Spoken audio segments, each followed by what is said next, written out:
इतिहास जगत में आपका अभिनंदन। मध्यकालीन भारतीय इतिहास की चर्चा कर रहे हैं और हमारी चर्चा के केंद्र में है 1351 से लेकर 1388 तक शासन करने वाला सुल्तान फिरोज तुगलक। फिरोज तुगलक के सिलसिले में अब तक हम 7 बार मिल चुके हैं और आज 8वीं बार मिल रहे हैं। पिछले अंकों में हमने देखा कि फिरोज तुगलक एक ऐसा सुल्तान था जो इस्लाम की रीति नीति से जरा भी हटना नहीं चाहता था। इस्लाम की रीति नीति से न हटते हुए उसने गैर मुसलमानों पर जुल्म किए। उसने उन मुसलमानों का भी ख्याल नहीं रखा जो शिया थे। वह सिर्फ सुन्नी मुसलमानों की चिंता करता था। हमने यह भी देखा कि फिरोज तुगलक की युद्धों में कोई रुचि नहीं थी।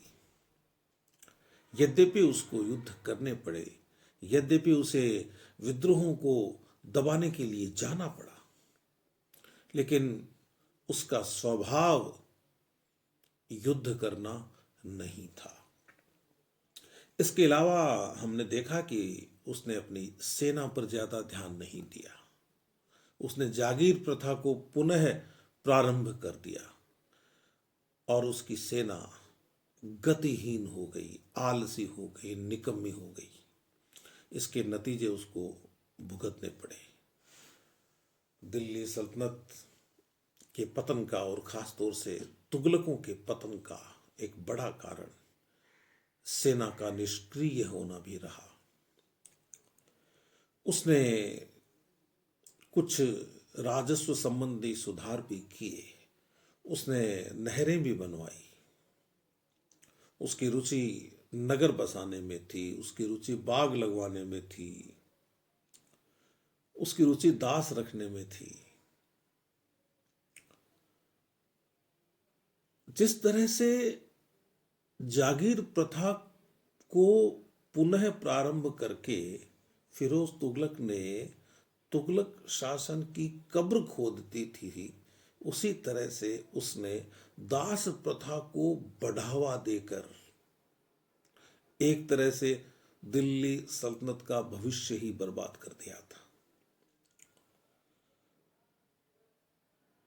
उसकी यह जो दास प्रथा थी, इसे कुछ इतिहासकारों ने यह कहा कि यह तो मुसलमानों के भरण पोषण की व्यवस्था थी। अब इसका क्या मतलब हुआ? इसका मतलब यह हुआ कि फिरोज तुगलक ने दास प्रथा की आड़ में अपने राज्य के मुसलमानों को राज्य के खजाने से धन देने का काम किया। उनको घर बैठे तो धन पहुंचाया नहीं जा सकता था, इसलिए उसने दास प्रथा के अंतर्गत उन मुसलमानों को शामिल कर लिया और उन्हें छोटे छोटे काम देकर और एक तरह से उनकी उपस्थिति बनाए रखकर और अपने राज्य की बेरोजगारी को दूर करने की कोशिश की। उत्पादन कम होना और खर्चा ज्यादा हो जाना और ऊपर से दुनिया भर का भ्रष्टाचार होना किसी भी शासन के हित में नहीं होता। तो फिरोज ने आदेश दिया कि पूरे राज्य में ऐसे मुसलमानों की सूचियां बनाई जाए जिनके पास कोई काम नहीं है। ऐसे लोगों को उसने अपने राज्य में दासों के रूप में रख लिया। अब यह आंकड़ा कितना सही है कहा नहीं जा सकता, लेकिन अफीफ कहता है तारीख फिरोज शाही में कि 1,80,000 दास हो गए थे फिरोज तुगलक के पास। इन 1,80,000 दासों को भोजन देना, कपड़ा देना कितना मुश्किल हो सकता है, आप सोचिए। भले ही भोजन कपड़े के बदले में या उनसे कोई छोटा मोटा काम करवा के उनको वेतन दे देना, ये ठीक नहीं है। तो खैर, कुछ इतिहासकार इस संख्या को कम ज्यादा बताते हैं, लेकिन यह तय है कि अफीफ का जो विवरण है वह सत्य के निकट है। वह लिखता है कि 40,000 दास तो हमेशा उसके पास रहते थे, अपने आसपास, और वह तो अपने अमीरों को और मलिकों को भी कहता था, कह रहे तुम लोग दास रखो, ज्यादा से ज्यादा दास होने चाहिए तुम्हारे पास। जिसके पास जितने ज्यादा दास वह उतना ही बड़ा सरदार। अब ये 1,80,000 की संख्या तो बता रहा है अफीम फिरोज तुगलक के अधीन। अब उसके अमीर, उसके मलिक, उनके पास जो दास थे उनकी संख्या इसमें शामिल नहीं है। आप अनुमान लगा लीजिए कि राज्य का क्या हाल बना होगा। तो 40,000 दास फिरोज और उसके परिवार की सेवा में रहते थे, अफीफ कहता है। अब इनकी व्यवस्था कैसे हो, तो इसके लिए उसने अलग से खजाने का एक हिस्सा बना दिया था कि ये इन पे खर्च होगा।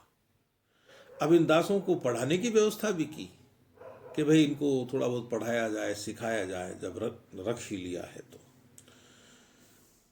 यहां तक हो गया कि जो विभिन्न क्षेत्र थे राज्य के, उनके जो सरदार थे जो उनको संभाला करते थे, जो जिनको अपन इक्ता कह सकते हैं, अक्ताएं कह सकते हैं, उनके जो मालिक तो नहीं वे दास थे, स्वामी के तो दास ही होंगे फिरोज के तो, लेकिन अपने क्षेत्र के तो मालिक ही होंगे। उनको मुक्ता बोला करते थे। तो ये मुक्ते जब प्रतिवर्ष सुल्तान के यूं कहिए कि चरण चूमने आते थे, सुल्तान का चरण वंदन करने आते थे, उपस्थित होते थे, तो अपने साथ बहुत सारे उपहार लेकर आते थे। परंपरा थी, और नई परंपरा नहीं थी, ये तो है, जाहिर है कि पूरी दुनिया में इसी तरह से होता था। वे अपने साथ दास लेकर आए।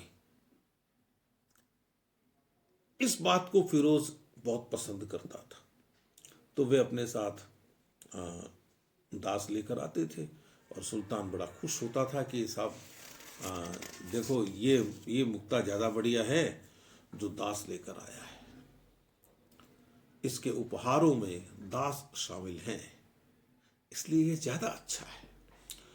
अब आप देखिए कि उसने जो गलती की, एक बड़ी गलती और की, कि ये जो मुक्ता आते हैं और ये उपहार लेकर आते हैं अपने साथ, तो इनका खर्चा लगता है।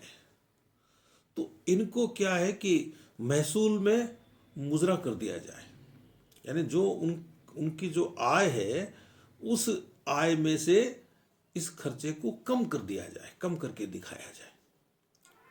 तो इससे क्या होगा कि ये जो मुक्ता प्रतिवर्ष उसके यहाँ उपस्थित होंगे तो वे ज्यादा उपहार लाएंगे, ज्यादा दास लाएंगे, क्योंकि उनका खर्चा है वो किसी न किसी रूप में राज्य की ओर से वापस किया जा रहा है या छूट दी जा रही है वसूली में, राजस्व की वसूली में। ये ध्यान रखने की बात है। तो इससे क्या होगा कि मुक्तों का सम्मान भी बना रहेगा और राज्य में उपहार भी बहुत सारे आ जाएंगे। यानी 40 वर्ष तक, 1351 से लेकर 1388, लगभग 40 साल ये काम चलता रहा। उसके बाद भी चलता रहा, मेरा मतलब ये है कहने का। तो अब मुक्तों का काम क्या हो गया? मुक्तों ने अपनी एकता पर ध्यान देने के बजाय और इस बात पर ध्यान देना शुरू कर दिया कि अगले बरस जब सुल्तान का चरण वंदन करने जाएं तो साथ में क्या क्या लेकर जाना है और कितने दास लेकर जाने हैं और किस तरह के दास लेकर जाने हैं, ये बात ध्यान रखने की बात है।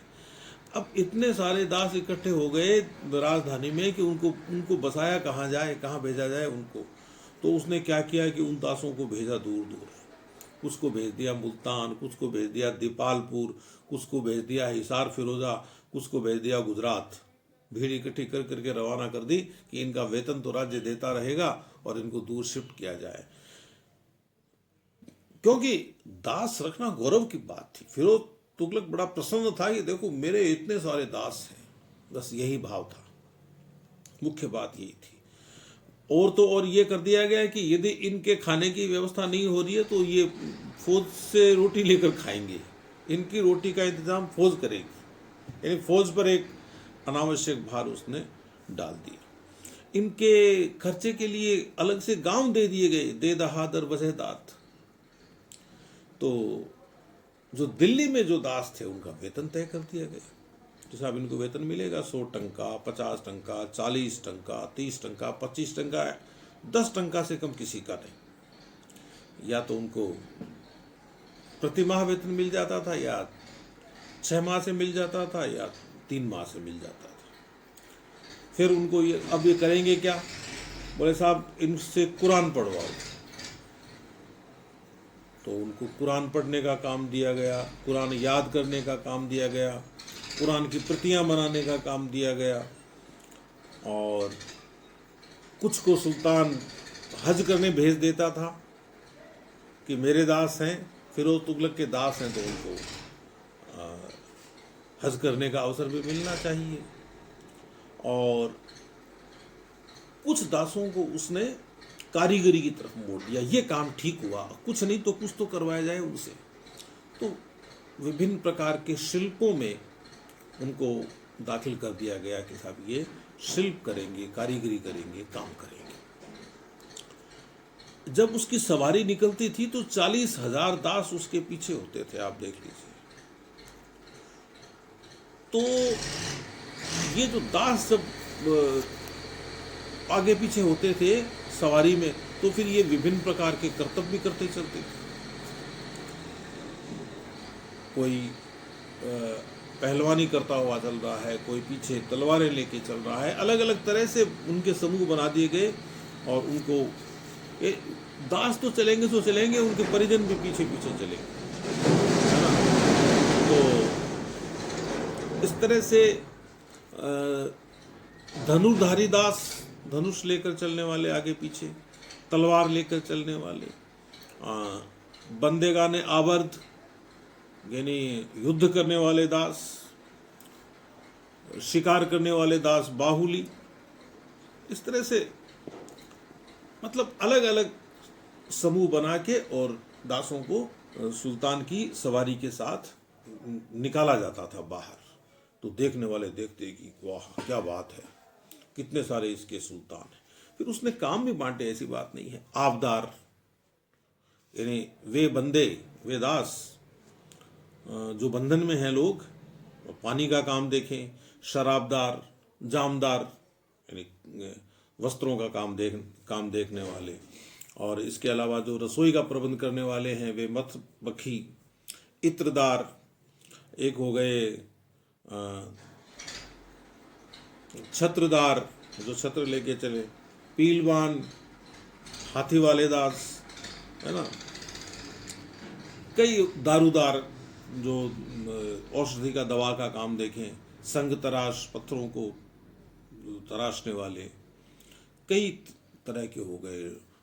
ढोल बजाने वालों का भी अलग बना दिया गया, घड़ियाल बजाने वाले अलग हो गए।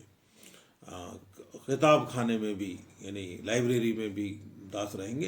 यानी जहाँ जहाँ मौका मिलता वहाँ वह दासों को उसमें सेट कर देता। यानी ऐसा कोई विभाग बचा नहीं जहाँ दास नहीं हो। वे काम करें या नहीं करें लेकिन उनका पेट भरता था। तो ये जो फिरोज तुगलक था ये तो अलाउद्दीन खिलजी से भी आगे निकल गया। वह 50,000 दास रखता था और इसकी 1,80,000 की संख्या तो अफीफ बता रहा है। बाकी इधर उधर की बातें तो आप छोड़ दीजिए कि कितने सारे दास उसके हुए होंगे। तो फिर ये जो काम उसने किया,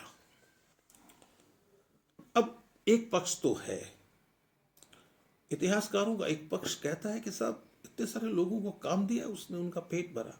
लेकिन मूल बात यह है कि आपने उनको जितना दिया, उनको जो पे किया, उसके बदले में आपने प्राप्त क्या किया, यानी राज्य ने क्या हासिल किया। राज्य उनसे अच्छे काम करवा के, ज्यादा काम करवा के ज्यादा हासिल कर सकता था। आप सिर्फ अपना अहंकार तुष्ट करने के लिए, अपना अहम तुष्ट करने के लिए और दासों को रखें और उनका पेट भरते रहें, ठीक नहीं है। एक समय ऐसा भी आया बाद में जब इन दासों ने फिरोज तुगलक के परिवार को बर्बाद कर दिया। उसके मरने के बाद में उसके उत्तराधिकारियों के साथ इन दासों का व्यवहार अच्छा नहीं था।